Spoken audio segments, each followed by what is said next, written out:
Good morning, good evening, and good afternoon, wherever you are in the world, and welcome.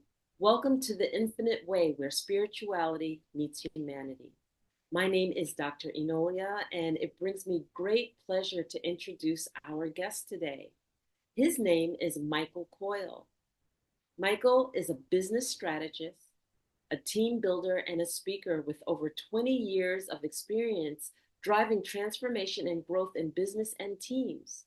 Michael Coyle is a renowned expert in business strategy, team development, and leadership. His passion lies in empowering teams to unlock their full potential and achieve exceptional results. As a seasoned change maker, Michael has worked with diverse organizations, from startups to established corporations, helping them to navigate complex challenges and capitalize on new opportunities. His expertise spans sales performance optimization, team dynamics, and strategic planning.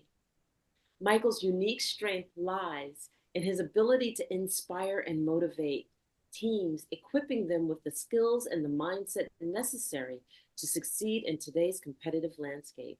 His approach combines proven methodologies with a deep understanding of human psychology, fostering a culture of collaboration, innovation, and excellence. Through keynote speaking, coaching, and consulting, Michael has impacted countless businesses and teams worldwide. And his insightful guidance and supportive approach have earned him a reputation as a trusted advisor and catalyst for growth. Welcome, Michael. Wow, thank you. So nice to be on your show, Dr. Enolia. So glad to have you here. And there's so much to talk about here because, as a team builder, a change maker, you're definitively taking a look at how that framework of that paradigm looks. And I guess I would just ask you, looking at today's paradigms and knowing that we're kind of going through a paradigm shift, how do you perceive what that paradigm shift looks like and what we're in for? Wow, gee whiz, what a deep question to start with. But here we go. Let's dive right into it. Let's start right into it. Absolutely believe it. You gotta feel it. You gotta just know that something's shifting, something's changing. We're in the midst of the change. Change is not always people's favorite subject. They tend to shy away from change. We don't like it. We don't want it because we're scared of it. And sometimes it works out for the best, and sometimes it doesn't. I think that's why people don't like change that much. But when we're moving into a new paradigm, and it's been predicted, I mean, through many, many of the older traditions, the teachings that have been passed down, they've all told us of an incoming time, a new time where things will be different to what we're experiencing. It will be the unveiling of the truth. It will be the revealing of your essence. And I think that's the paradigm that we're going into. We're going to be moving into a space of understanding who we really are, understanding each other, seeing our deep connection with each other, understanding our very deep essence, and how can we not be excited about that? I mean, that is You're so right. exciting. You're right. And understanding that technology plays a big role in this. How do you see this paradigm shift with unveiling the essence of how we are and how that complements with the technology that's coming through? Yeah, there's so much going on with the technology. I mean, because of the internet, we can talk to each other, have a conversation, record it, and share it with the rest of the world. That in itself is just mind blowing. And it just shows us that this paradigm is whatever it is, it's bringing us closer together. The world used to be so far apart. For us to travel from one part of the world to the other used to take days, weeks, months. And now, a few hours, or we can just connect with someone in a few seconds. So there's a lot of good that technology is bringing. Yes, there's a lot of dark side that technology is bringing, but it's there to help us connect. It's help us to learn and get closer together. I know everyone's talking about AI at the moment and how it's going to affect us and how it's going to either be our demise or it's going to be our quantum leap. You And know, oh, I don't mean to interrupt you. Go ahead, go ahead. no, no, no. I see. It doesn't matter which way you see it. We don't know where that's going to go, which is also in a way quite exciting. So we can see how this develops. Yeah, as far as AI is concerned, I subscribe to the fact that, no matter how you look at AI is mathematically put together such that computer engineers can achieve certain realms, right? And if you think about that, understanding that as a computer engineer, and I used to program, so I'm kind of coming from a techie point of view, that AI is zero and one. The bottom line is that it works or it doesn't work based on how we program it. And Hmm. I always get this feeling that people feel that AI has consciousness. It does not. It is programmed. So therefore, we as human beings, as beings of consciousness, are capable of creating AI. We're also capable of ensuring that it aligns to where we need it to align. And that understanding that AI will never be a human being, it can't hold consciousness. It is zeros and ones. Yeah. That we need to just grasp that, and we need to change the way we look at technology and the way we think about it and put it in perspective of where it needs to be to facilitate supporting us. And that's what it's there for. And then that we need to stop coming from this place of fear and learn and then broaden our own horizons and and resolve the ignorance that we might have around not knowing by diving in and learning. And Yeah. so that's a little of my take on it, but Well, um the go ahead. like what you were saying, the name itself says artificial intelligence because it'll always be artificial. Even if it creates its own sense of consciousness, that consciousness will, in essence, still be artificial. Exactly. So it can't really ever grasp our consciousness or will be our consciousness. It'll always just be an artificial version of it. Exactly. And Exactly. like you said, it's our tool. It's not who we are, or it's not going to take over. It's just the tool that we can use. And on that point, everyone's like, yeah, well, it's going to take away jobs. It's going to take away this. What we're going to do for money, and yeah, what if it does take away all that? And maybe we can spend more time with our family and our friends, and picnic more, and sit by the pool, and relax a little bit more. Maybe that's Or this new paradigm that we're going into. exactly, exactly. Or even better yet, we could study. We could learn to become Yes, masters of what we are passionate about. That we have more exactly. time to really unpack and really take apart that which we crave to learn and understand and be have our expertise embrace, but we love to rush around and we love to be too busy and don't have time, et cetera, et cetera, et cetera, which leads me kind of into our next delve of the question, which is that before we even jump into teams, talk about how the generations have changed. Like when I was born, I think I was considered a baby boomer. Okay. We're aging out. Okay. Whatever. And you have the Gen X, you have the this, and you have the that. What are you seeing in the differences of each generation that's coming forward?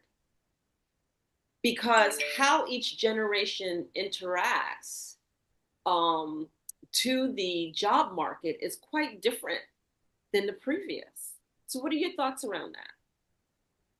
Well, it's quite interesting how the there is often an illusion that there is differences between the generations Okay. because sometimes kids will be kids and they grow up and they become teenagers and they rebel, and then from rebellion they learn some kind of responsibility, then they go and they take accountability, and then they become wise when they get older, and that's the pattern that happens throughout every single generation. It's inevitable. That's the hero's journey. That's the path. And we Right. just think that because the youngsters of today spend more time um, in their rooms on their cell phones. Oh, they're so different and they're wasting their time and they've got no ambition, whatever. But we were the same listening to our records on the on the radio in exactly the same way. We just never had the cell phone. And so we have to kind of like get past that and realize that we all have to go on the hero's journey and we're all the same thing. I think what's different these days is the generation of AI and the generation of tech that has played a huge thing. Technology has become so far. And I think the kids today, I mean, the 6 year old, the 3 year old picks up a computer and knows how to use it. And then the 80 year old is still trying to send the email. And so I think there's generations, I read a lot about how there's different kind of energy kids coming in. I think we've got the crystal kids, we've got the rainbow kids, and all these kids that Indigo children. That's correct. Yeah. yes, and they've got different kind of different energies. And if you look down at those energies, they tend to be a little bit more spiritual and they tend to be a little bit more higher grade. And so you've got this generation where the technology was high, but the newer ones that are coming in, they're very soft and gentle and loving and playful. And some of them aren't even interested in computers and technology. They want to have fun and all that type of stuff. And so the problem now comes in the workplace when these teenagers are now entering the workplace and they're coming in from the tech of solitude of having your phone and being connected with the world through your phone, not really having that many real friends or something like that, and bringing this kind of energy into the workplace. And sometimes you have to be a team player, sometimes you have to work in different with people on different levels. And the new generation doesn't always like that. They don't always like the way things are being run. They don't like 9 to 5 jobs. They don't like some of the things that my generation just fell into and didn't actually question. We Right. just kind And of like, I was just going to say, and the fact that my generation and prior to my generation, the loyalty to a company, the stick to itiveness, no matter what takes place, I'm going to stay until they push me out the door. This is my level of education. This is it, and I really have no interest in learning more or anything else. I just want to do this part of the bubble of my job, and that's it. And I just don't see the new generation coming in feeling any of those things at all. no sense of loyalty, no sense of sticking with the company for 50 years. I mean, that would be absolutely crazy. Where's the next opportunity? Where can I grow? Where can I find a different adventure? What kind of job can give me travel opportunities? What kind of job can help me to get into a different country? I mean, these are the priorities of youngsters of today. They don't think about, am I going to get a retirement fund? Mm-hmm. They're thinking of how can I grow? How can I move? How can I expand? How can I work my passion, which is Instagram, you know? And so the intention is completely different. The whole intention of coming into the workplace is already completely different. And then you've got companies that are supporting that. Companies like Google, tech companies, Okay. where they're saying, oh, work whenever you like, come and play and have fun and sauna and eat and live on the campus and do whatever you want And so they support that idea, and then people buy into it. And so more and more people want that lifestyle. They want their freedom as well. And then comes in the expert Michael Coyle. My team's not working. I'm not getting the productivity out of them the way that I need to. How do I, as leadership, get the team to produce the way that I need them to produce? And I know Yeah. I go to you, and how do you share? Where do you begin? Well, after wiping the tears away, then we then we have to go in and let's see. We have to go back and see how does the company function? How does the team function? We always have to start out and then we assess it. We have to go in and see who's in the right position. Maybe people aren't in the right position, and we have to maybe shift things around. And then we have to see how we can build that team up. And what a lot of management leadership doesn't do is actually listen to what the team actually want. Some people, the team want to work remotely and connect once a week in the office. The Right. team want to have a once a week social. The team doesn't want to have Monday meetings, it's too early. They want to have Wednesday afternoon meetings, more in the middle of the week. And so the thing about leadership, first of all, they also have to listen.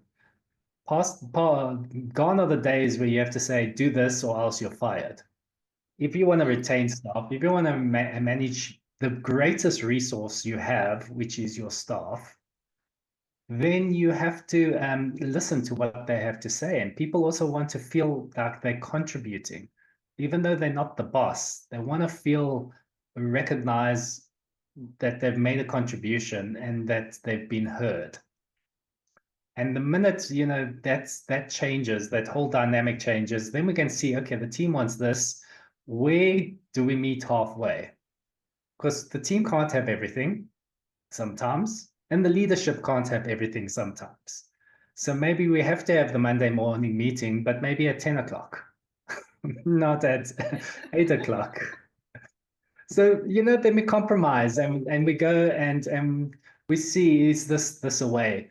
And then once we can find some kind of uh, groundwork, we can create the systems around that. We can create communication channels. We can then see, okay, how do we hold people accountable? How do we work as a team? And then we can build that team, bring them together, connect them on a different level. And that's a beautiful process just to help people get a team from scattered and disorientated into working together as a unit, as one harmonious system. It's really, really powerful. So, I love the approach, and I just have to go back to the old days when I was in corporate, and we decided that we're going to formulate teams as a corporation. And I worked for a Fortune 500 company in New York. And so they brought in TQM, Total Quality Management, and they said, you will train, and then we're going to expect you to perform like this. And a lot of the work that we did, some teams were able to formulate, other teams were not able to formulate. Some people worked together really well, other teams got together and it was just chaos because they were territorial, they were individualistic, they resented the fact that somebody was encroaching on their territory and wanted to know more. I mean, all of these dynamics took place. And I look at that because that came out of, I believe it came out of China. It was like the Kaizen process. We're going to do all these things. And I know you know what buzzwords I'm using right here. And Yes. so I look at that and they took it as a one size fits all. And I Yeah. look at that and I go, that wouldn't work today, would it? I mean, what are your thoughts? Would something, a one size fits all coming out of one particular location saying, this is how you revolutionize getting productivity out of your worker, one size fits all, make them all do it. And that's what we, Absolutely. There's no way it's going to be happening in today's world with the minds that we have today, from the consciousness of where people are today. Those approaches never work. And I think that's why corporations in general around the world are struggling because they're trying to take that mold and fit it into their company.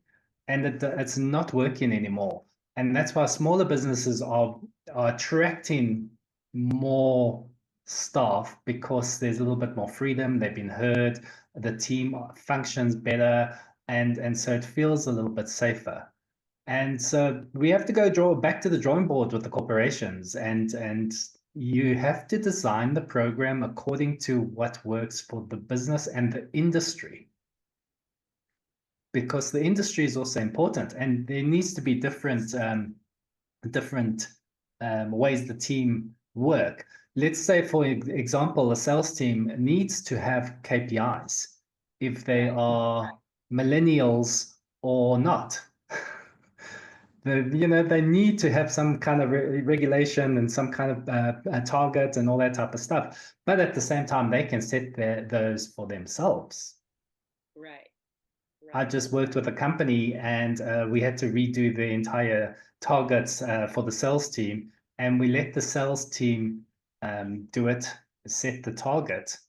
We had the debriefing afterwards, and the owner was like, "Wow, I wasn't going to set it that high." So See, there you go. Oh, wow. they surprised him.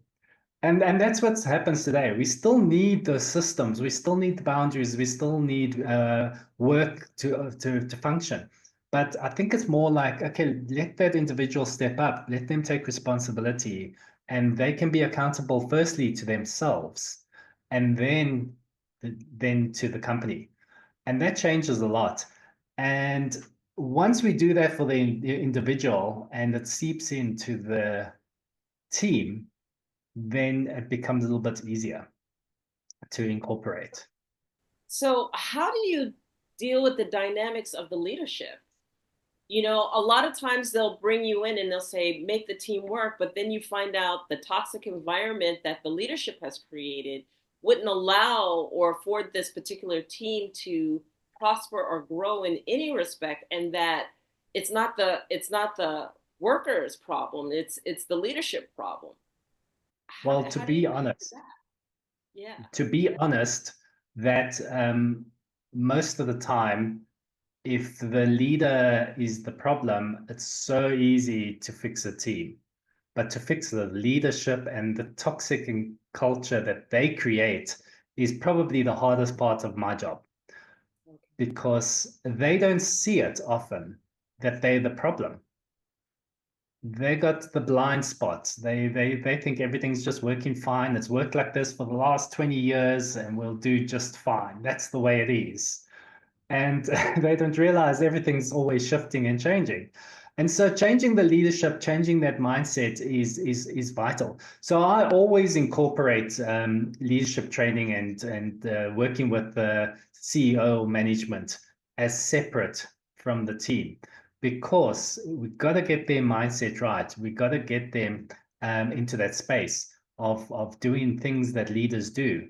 I even do this. Some of them, I put them on a coaching program where they have to like, okay, learn how to listen, learn how to do the coaching tricks and build rapport and all Yeah. these different coaches things. So you can get into that mindset, because once you're in that mindset, then you can slowly start to see how to develop a different culture. Okay. And I think that's what you said, importantly, is the culture. And people don't understand the power of that so much, because you could have the best job, the best title, the greatest salary, but if the culture is toxic, oh, what a miserable life you can have. Yeah, yeah. And then when you're going through the teamwork and they're forming, storming, and then norming, buzzwords, Yes. how do you get to the point where you really can break down the barriers? How do you introduce, I can say, for the lack of better term, spirituality? We know that there is a component of energy that's below all of this. To not acknowledge it would just be foolish, you know? We don't have to call it spirituality, we don't have to call it energy. But the bottom line is that's how we relate, because we are energy beings human beings are energy beings. We're energy beings in a shell. So therefore, how we feel is significant. Yeah. How we are projected upon is significant. How we feel valued is significant. How do you break through the team dynamics to get to that level of heartfelt talk to get people to lay down those blocks? Well, luckily these days, because people are so much more aware, because there's so much more information out there, that people bring that up naturally. You know, Wow. people will be in Okay. a team function, whatever, and someone will say, "Oh, I've got my angel around me," and then suddenly that would kind of like bring up a conversation. So it happens more and more easily these days. I think, but without using the language, I just bring it up all the time. I'm constantly talking about the one mind, the conscious mind, the let's tap into the group mind. So it's still exactly the same thing. I just use a different phrase, a different word, and people get it. They understand. They know all about it. And when we tap into that group mind, consciousness, group, whatever you want to call it, that's Right. where magic happens. And I explain that a lot. I say, yes, you can sit and you can come up with 100 ideas, but if there's five of us and we're sitting, we can come up with 5,000 ideas. And so we tap into a whole different thing. And just as we can tap into 500,000 ideas, we can also come up and tap into 5,000 ways to destroy. Yes, we can. We We're good can at also that. come up with how we can destruct, uh, create rebellion, and all that type of stuff. So I often talk about that. And how, are you helping or are you sabotaging? Are you helping Mm, the company to progress or are you standing in the way? And yeah, those are big things. And you generally find that the person that's resisting, sabotaging, needs to be pulled aside. You got some personal coaching because those are patterns that they are personally having in their life right. that we Right. then need to address first before we can let them into the group consciousness again, type of thing. Exactly. Exactly. Yes. So one of the things that I think about, and I'm going to tap into your strategist side right now, is the fact that I was listening to Drucker's forum a little while ago, and they talk about how industry is changing and our economy is changing from a product based industry where everything and all of the focus was on the product to a knowledge based industry, and that we need to focus more on the knowledge worker, and that our information is power, and that is what's going to progress us throughout the next 50, 100 plus years until something else or a new buzzword comes up. What are your Yeah. thoughts about how our economy is changing, the industry is changing, are corporations grasping the fact that they need to shift to a knowledge worker base? And then what does a knowledge worker base look like? Well, I think the word we're looking for is intellectual property. Oh, yeah. And intellectual property is your knowledge, your what you've created. It doesn't necessarily mean that it's a product.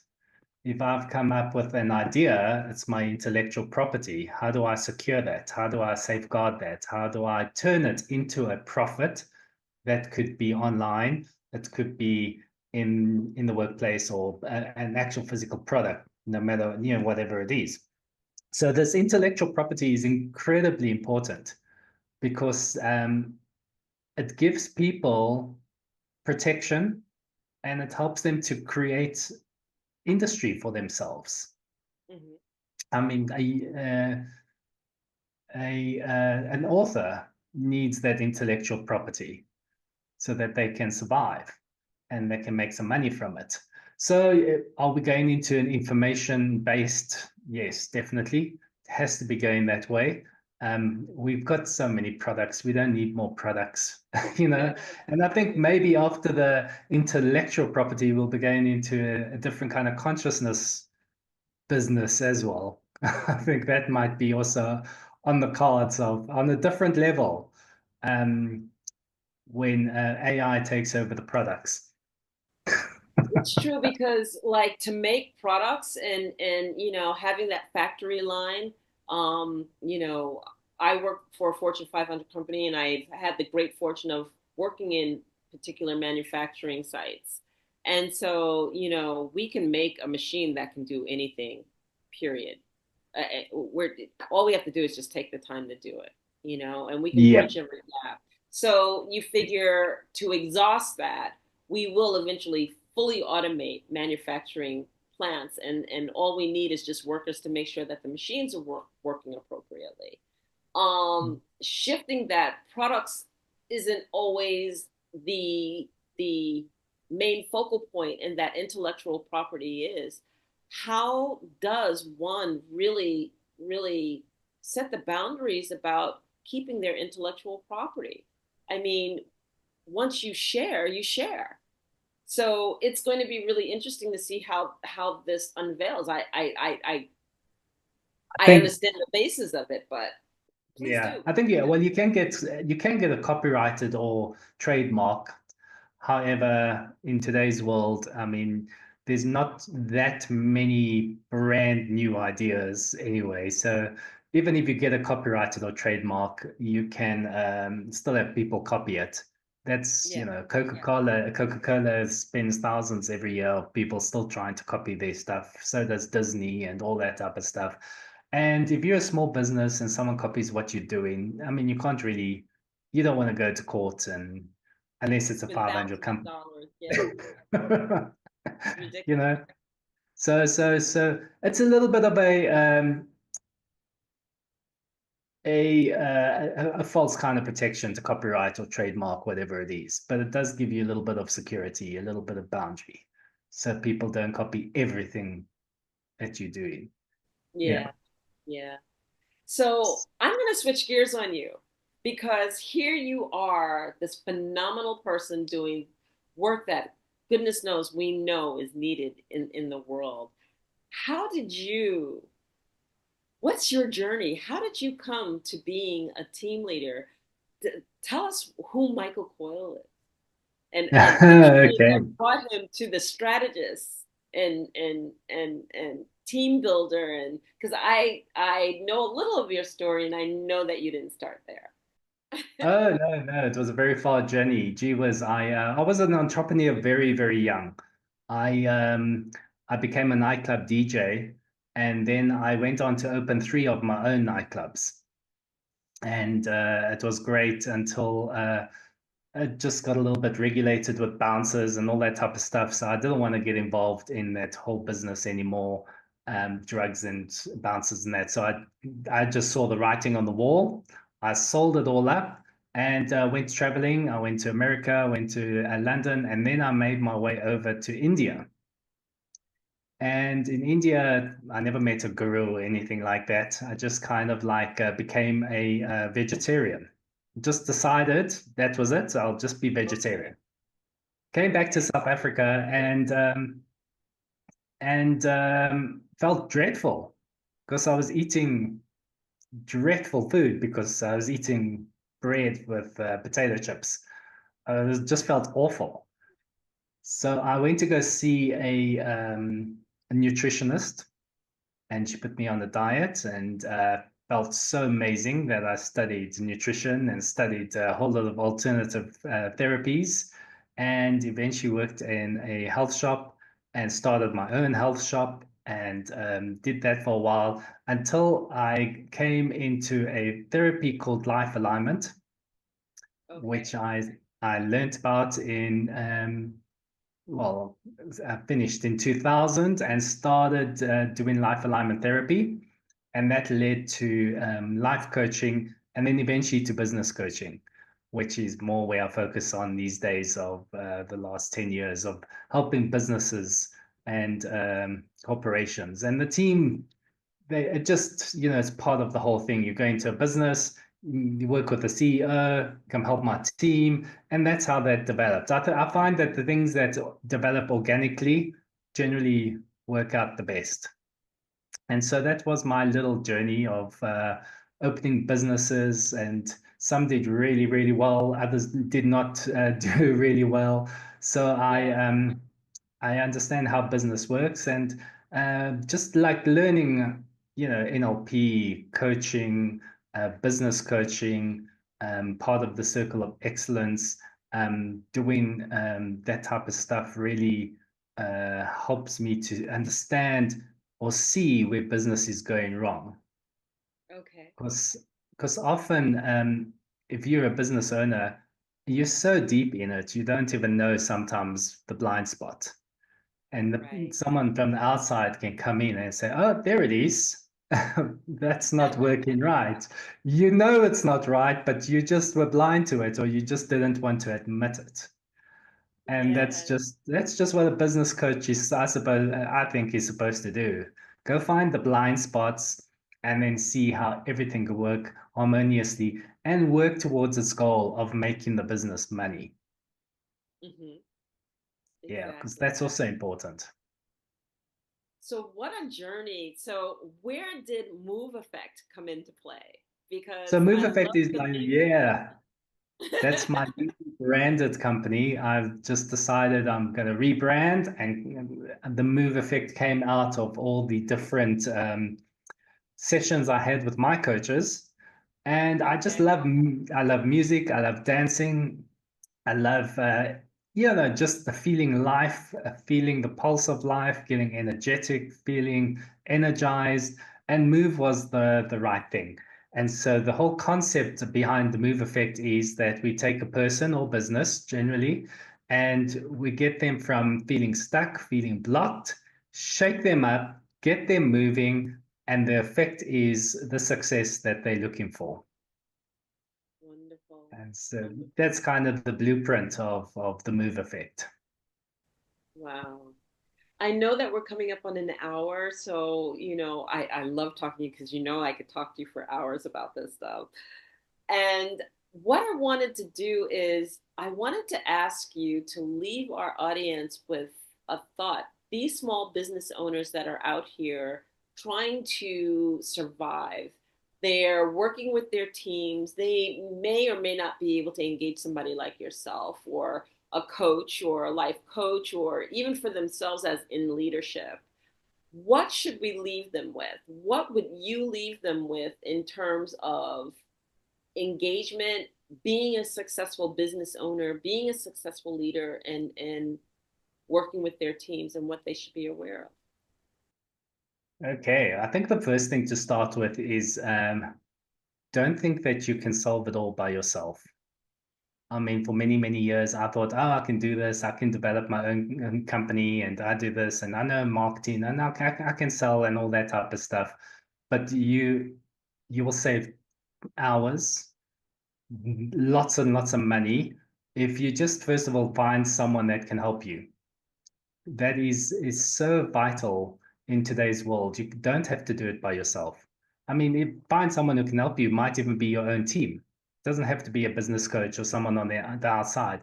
But as a leader, leaders don't always have to handle it all by themselves. We don't have to do that now. We can get help. That's the first thing I would suggest. Second thing is just listen, really, really listen. People want to be validated, they want to be heard, they want to be understood. And you don't understand the potential that people have. Oh my word, the potential that people have once you can open that box, once you can allow them to just express themselves, be part of the whole team, just to have their voice heard. And yes, maybe it's going to be good, but and maybe it's going to be bad. Doesn't matter. That they might have that one little idea or concept that your whole business could thrive on. So Mm-hmm. listen to what people say. And the whole energy of the being the boss and the big man and the CEO or the woman, the way the devil wears Prada and all that type of stuff. Oh, that's just like so outdated. It's not gonna work moving forward. You don't need Right. that kind of energy.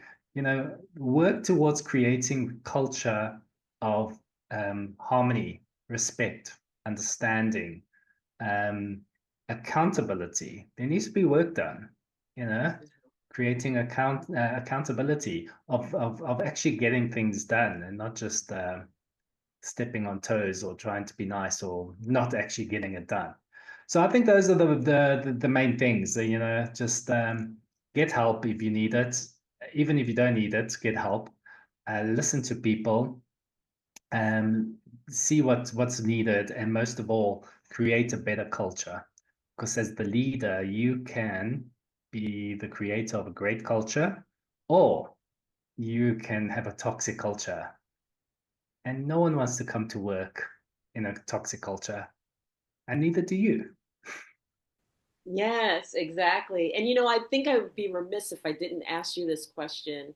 Um, what are the red flags that my team is dysfunctional, or what is the red flag that my leadership is dysfunctional?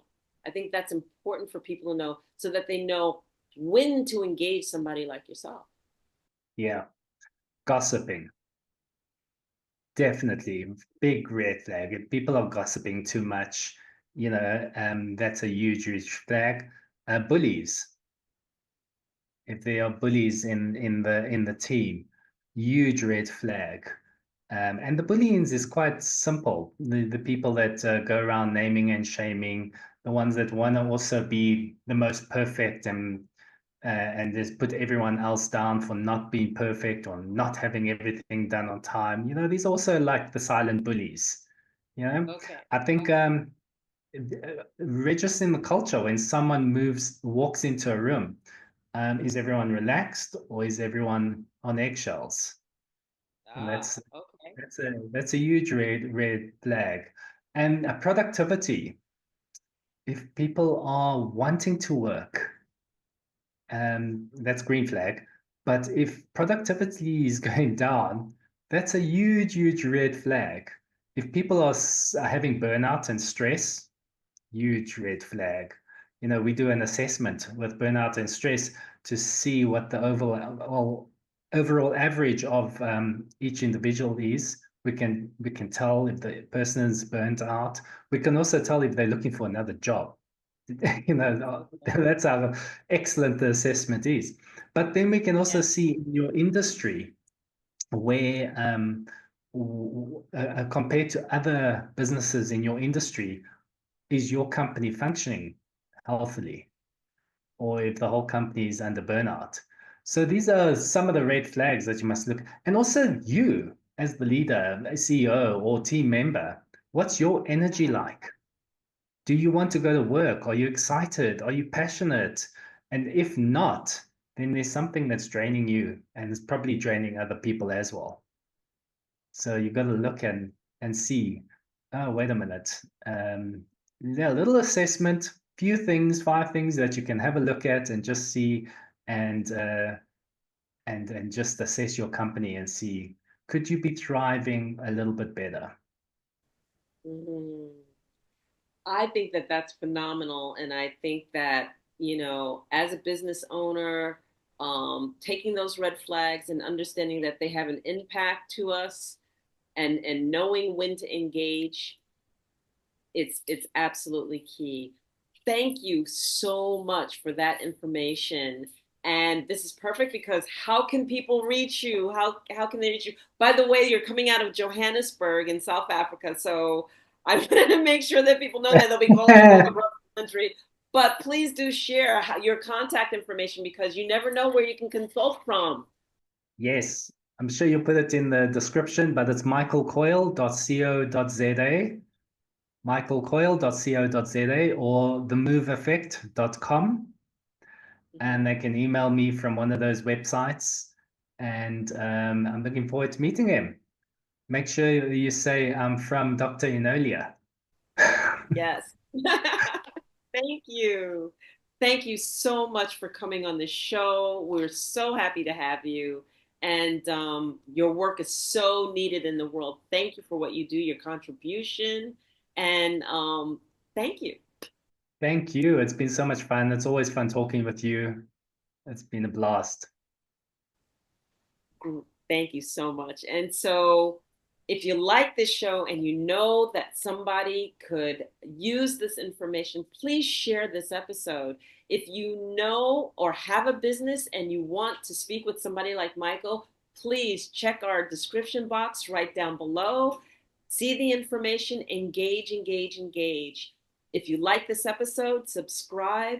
And I just want to thank our guest, Michael Coyle, again for his wealth of knowledge on team and strategic leadership. And this has been another episode of The Infinite Way, where spirituality meets humanity. Thank you for listening, and we'll see you on the next episode. Thank you again. Thanks, Michael. Goodbye. Bye.